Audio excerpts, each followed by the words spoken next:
Welcome to SKM institute. I am VK Singh. आशा करता हूँ आप सभी लोग अच्छे से होंगे। आज के इस सेशन में मैं BHIC 103 इस विषय से संबंधित इम्पोर्टेंट जो प्रश्न हैं, प्रीवियस ईयर के जो क्वेश्चन पेपर में प्रश्न आए हैं उन्हें डिस्कस करूँगा। बेसिकली डिस्कस करने के अलावा मैं आप लोगों को मटेरियल भी प्रोवाइड करूँगा। यानी कि मैं जो गेस्ट पेपर है एसकेएम इंस्टीट्यूट का, ये गेस्ट पेपर मैं आप लोगों को फ्री ऑफ कॉस्ट दे रहा हूँ क्योंकि कल एग्ज़ाम है, कम समय है।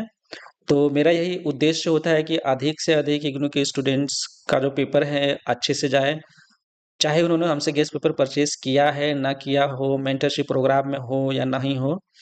तो लास्ट मोमेंट में मेरी यही कोशिश रहती है कि सभी स्टूडेंट्स को मैं जितना हो सके उनकी मदद कर सकूँ। काफ़ी सारे मैसेजेस आते रहते हैं, तो जिम्मेदारी मेरी बनती है कि उनकी भी हेल्प की जाए। तो ये जो गेस्ट पेपर है इससे संबंधित आप 100% किस तरह से फ़ायदा उठा सकते हैं पेपर में, इससे संबंधित मैं डिस्कस करूँगा। सबसे पहले तो मैं बता दूँ कि लेक्चर अवेलेबल है जो कि चैप्टर वाइज़, यूनिट वाइज़ आपको एसेंस प्रोवाइड करेंगे। इस एसेंस का ये फ़ायदा रहेगा कि पूरा जो ये विषय है इसके बारे में आपको एक जो है बेसिक अंडरस्टैंडिंग मिल जाएगी, ताकि उससे आप जो है होलिस्टिक अप्रोच के साथ जो है आंसर एग्ज़ाम में लिख सकें।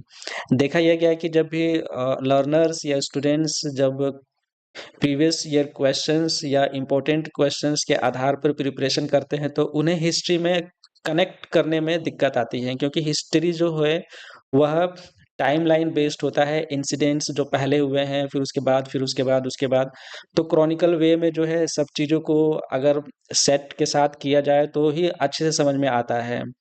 तो इस इश्यू को जो है उस एक वीडियो में रिज़ॉल्व किया गया है। 40 मिनट का, लगभग 50 मिनट का वो वीडियो क्लास है। आप लोग सभी ज़रूर देखिएगा। लिंक मैंने जो है डिस्क्रिप्शन में प्रोवाइड कर दिया गया है। इसके अलावा ये जो गेस्ट पेपर है टेलीग्राम चैनल से आप लोग जॉइन कर सकते हैं। मैं लिंक जो है ये डिस्क्रिप्शन बॉक्स में मैं डाल दूँगा। तो सबसे पहले जब आपके हाथ में प्रश्न पत्र आता है तो सबसे पहले आप लोग सभी प्रश्न ही पढ़ेंगे, देखेंगे कि उसमें से कौन-सा प्रश्न आपके दिमाग में आंसर लेकर के आ रहा है। ठीक है? ये एसकेएम का गेस्ट पेपर है। यहाँ पे देखिए सबसे पहले आपको मैं बता दूँ कि इस गेस्ट पेपर में लगभग 3 गेस्ट पेपर है, 3 प्रश्न पत्र हैं एंटीसिपेटेड, ठीक है? इसमें जो है इम्पोर्टेंट क्वेश्चंस भी है जो पीवाईक्यू बेस्ड हैं। इसके अलावा इस गेस्ट पेपर में जो प्रश्न रखे गए हैं, वो पीवाईक्यू को भी इसमें इंक्लूड किया गया है, कुछ एक्स्ट्रा क्वेश्चन भी हैं। तो जो भी स्टूडेंट्स ये पीवाईक्यू ऑलमोस्ट कवर हो जाता है इस गेस्ट पेपर के अंदर, ठीक है? तो इस तरह से जो है आप देखेंगे कि पहला जो गेस्ट प्रश्न पत्र है, सेट मैंने दिया है। पैटर्न होता है, 3 घंटे का समय होता है, 100 अंक का होता है। इसमें दिए गए हैं कि 400 शब्दों में किसी 5 प्रश्नों का उत्तर देना है और हर भाग में से यानी प्रत्येक भाग में से 2 प्रश्न करना ही करना है, ठीक है? सभी प्रश्नों के अंक समान है। तो भाग 1 में लगभग 4 प्रश्न होते हैं, ठीक है? फिर भाग 2 में भी 4 प्रश्न होते हैं, यानी प्रश्न नंबर 5, 6, 7, 8, ठीक है? अब मैं बता दूँ कि सबसे पहले आपके हाथ में जब प्रश्न पत्र आएगा तो आप जो है आप लोग प्रश्न पत्र पढ़िएगा। जिस प्रश्न को पढ़ने से आपको लगे कि मैं इसको बना के लिख सकता हूँ, उस प्रश्न को टिक कर दीजिए। ऐसा लगे कि हाँ, ये प्रश्न जो है मैंने गेस्ट पेपर में पढ़ा है, इसके अलावा मुझे ये ईज़ी भी लग रहा है, इसमें मैं कुछ बना सकता हूँ, तो उसको पहले टिक कर लीजिएगा, ठीक है? और दूसरा कोशिश कीजिए कि ये जो 10 अंक वाले ये जो चौथा और 8वां प्रश्न है, जो उसमें 200 शब्दों में लिखना है, अगर ये हो सके तो ज़रूर कीजिए, क्योंकि इसमें टॉपिक जो है अलग-अलग 2 टॉपिक दिए गए होते हैं, 10-10 नंबर के होते हैं, इसमें ज़्यादा नंबर मिलने के चांसेस होते हैं, ठीक है? तो इसमें अगर दोनों प्रश्न नंबर चौथा, प्रश्न नंबर 8वां अगर आपको आता है, तो ज़रूर कीजिएगा, ठीक है? बाकी अगर कोई ऐसा प्रश्न है, यानी कि आप टोटल 4 प्रश्न कर लिए हैं, 5वां प्रश्न आपको नहीं आ रहा है, मैं फिर भी कहूँगा कि आप कोई सा भी एक प्रश्न ज़रूर कीजिए 5वें प्रश्न के रूप में। आपको कोई भी प्रश्न जो है, जैसे आपको 5 प्रश्न करना है तो 5 प्रश्न ज़रूर करके आइए। ऐसा नहीं कि 4 प्रश्न करके आ गए और 1 प्रश्न छोड़े। जैसे ही आप 1 प्रश्न छोड़ देते हैं, तो आपका पेपर जो है वो मैक्सिमम मार्क्स 80 नंबर का हो जाता है, क्योंकि 20 नंबर आप ऑलरेडी जो है गँवा चुके हैं।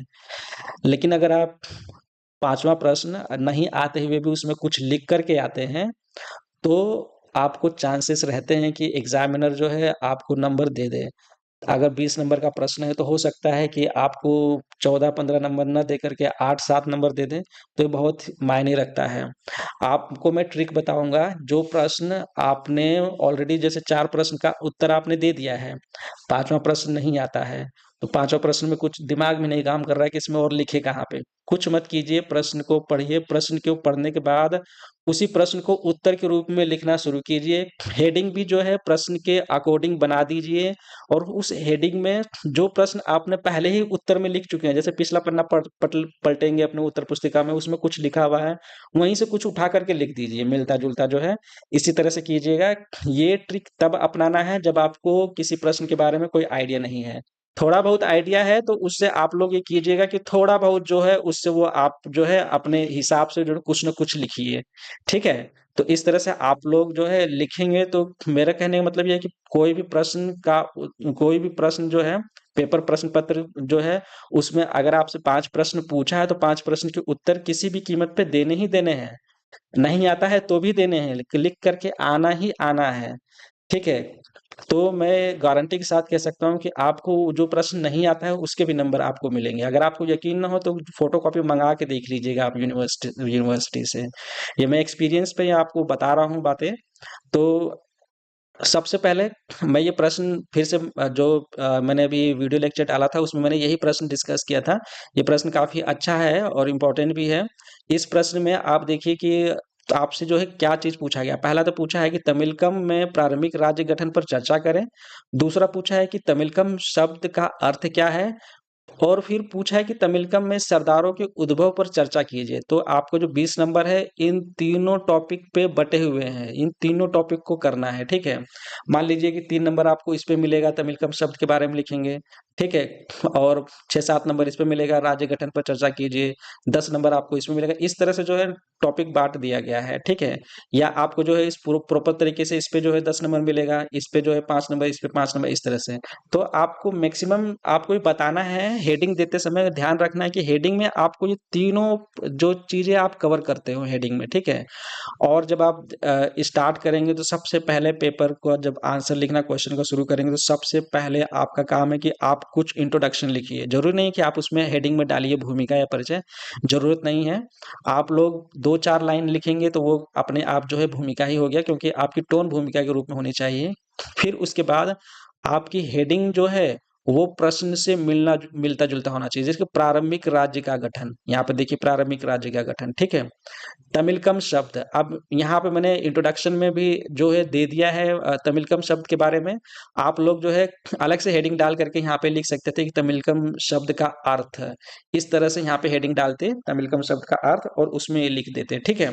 और भूमिका में लगभग जो है जनरल चीज़ें जो है ये वाला पार्ट भी अगर आप भूमिका में लिख देंगे कि प्रारंभिक ऐतिहासिक काल के दौरान तमिलकम में महत्वपूर्ण राजनीतिक सामाजिक विकास हुआ। तमिलकम जो है ये जो वर्तमान तमिलनाडु, कर्नाटक, केरल का क्षेत्र और आंध्र प्रदेश के कुछ हिस्से शामिल हैं। यहाँ पर प्रमुखों या कि हम कह सकते हैं कि सरदारों का उदय हुआ, जिन्होंने इस क्षेत्र के इतिहास को महत्वपूर्ण जो इस क्षेत्र के इतिहास को आकार देने में महत्वपूर्ण भूमिका निभाई। तो इस तरह से आप जो है भूमिका लिख सकते हैं। और फिर जब स्टार्ट करेंगे तो यहाँ पे प्रॉपर तरीके से लिखेंगे तमिलकम शब्द का अर्थ। यहाँ पे उसके बाद उसका जो है आंसर देंगे। फिर उसके बाद लिखेंगे प्रारंभिक राज्य गठन, ठीक है? फिर उसके बाद जो है इसमें जब आप बताएँगे ये प्रारंभिक तमिलकम सोसाइटी इसी के अंडर में है। उसके बाद आप बताएँगे सरदारों का उदय। यहाँ पूछा है ना कि तमिलकम में सरदारों का उद्भव, तो आप पूरा हेडिंग लिख सकते हैं तमिलकम में सरदारों के उद्भव, ठीक है? इस तरह से। और फिर जो है उद्भव में योगदान देने वाले कारक, ये आप एक्स्ट्रा लिख रहे हैं, ठीक है? क्योंकि आपसे ना ये भी पूछा गया है ना कि उस पर चर्चा करना है, तो चर्चा में आप ये डाल सकते हैं कि हाँ, कौन-कौन से कारक थे, ठीक है? और इस कारक में जो है व्यापार और वाणिज्य की क्या भूमिका थी, कि जो है सरदारों का इतना उद्भव हुआ, फिर निष्कर्ष आप डालेंगे, ठीक है, तो इतना जो पहला प्रश्न आप लिखेंगे तबीयत से जो है इस तरह से लिखिएगा, क्योंकि एग्जामिनर को आपका पहला प्रश्न देख के कॉन्फिडेंस आना चाहिए कि आप जो है एक स्टैंडर्ड को फॉलो करते हैं। दूसरा, जैसे कि मैंने अभी बताया इसमें कि तमिलकम शब्द का अर्थ ये हेडिंग डालना है। अब अगर यहाँ पे अगर आप ये हो भूमिका देखिए तो इसमें पहले ही जो है तमिलकम शब्द के बारे में जो है इसमें पहले ही बता दिया गया है कि तमिलकम शब्द का अर्थ क्या है। तो यहाँ पे तमिलकम शब्द का अर्थ यह है कि तमिलकम शब्द दक्षिण भारत के प्राचीन तमिल भाषी क्षेत्र को संदर्भित करता है और जिसमें से ये वाले इलाके शामिल हैं। आप जब इंट्रोडक्शन में अगर ये चीज़ दे रहे हैं, एक प्रश्न का जो है टुकड़ा जो है इसका उत्तर अगर इंट्रोडक्शन में ही दे रहे हैं तो आप इसको अंडरलाइन कर लेंगे, ठीक है? इसको अंडरलाइन करेंगे या डार्क कर देंगे उसको, उसके बाद जो है तो ये भी पैटर्न चलता है। तो इस पैटर्न को भी आप इस्तेमाल कर सकते हैं या भूमिका देने के बाद जो है अलग से उसकी हेडिंग। तो आंसर देने का ये तरीका है। इस तरह से आप लोग जो है इस गेस्ट पेपर का फ़ायदा उठाइएगा। इसमें जो है सभी इम्पोर्टेंट पीवाईक्यू को इंक्लूड किया गया है और मैं कॉन्फिडेंस के साथ कह सकता हूँ कि इस गेस्ट पेपर को पढ़ने के बाद आपको जो मार्क्स हैं, वो जो है 80 के अराउंड आने चाहिए। अगर आप अच्छे से जो है जिस प्रकार से मैंने बताया है उसका आंसर उस तरह से आंसर आपने दे दिया, ठीक है? मैं हवा में बातें नहीं करता, मैं ये नहीं कहता कि 90 प्लस आ जाएँगे। इस तरह की हवा में बातें करना जो है मुझे आता नहीं है। तो मैं रियलिस्टिक मोड में बोल रहा हूँ कि आपके जो है 70-80 के अराउंड में आप अच्छे से नंबर आप लोग पा पाएँगे, अगर आपने अपने आंसर्स को अच्छे से रिप्रेज़ेंट किया तो।